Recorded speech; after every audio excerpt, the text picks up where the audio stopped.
Okay, so this question here is looking at working with algebra skills in brackets. It's wanting us to expand these pairs of brackets and simplify.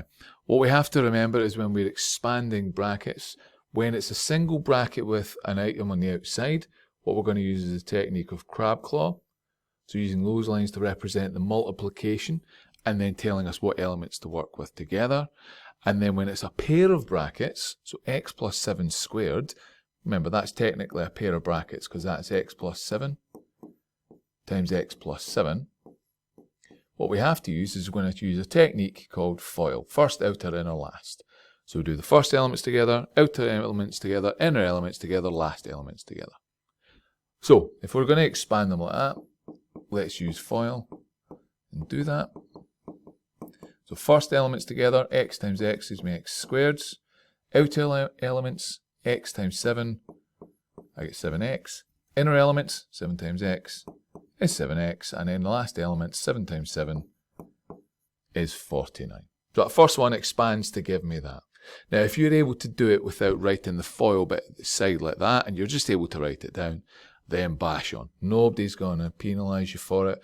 Nobody's going to think any less of you for it for just jumping straight through. If you've got the confidence to do it, just hammer home and go for it.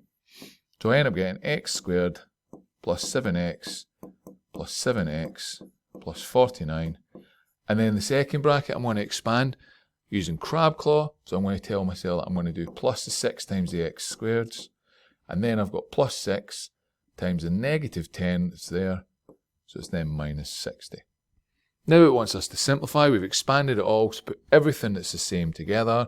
So our x squared terms, our x terms, and our constants.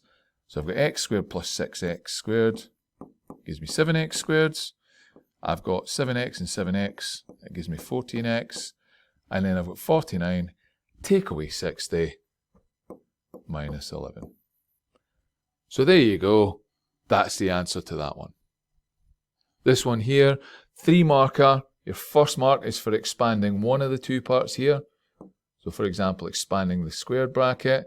Second mark is for expanding the other one. So for example, expanding that second bracket there. And then the third one is for getting everything the same together. Now, just a point to be aware of, say you expanded one of the brackets wrong. So say I expanded the x plus 7 squared wrong, and I didn't get the x squared plus 14x plus 49. But I expanded the second bracket, right? I wouldn't get my first mark. I'd get my second mark for expanding the second bracket.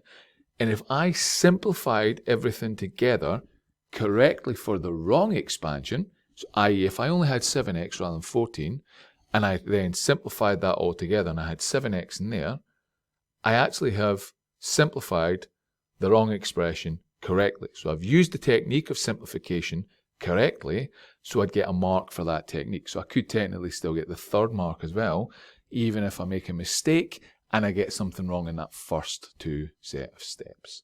So bear that in mind, that's why working is vital. Show your steps, show you working, follow the steps to expanding brackets, whether it's a single bracket or a double bracket. Do that, you can't miss out. Easy peasy, lemon squeezy.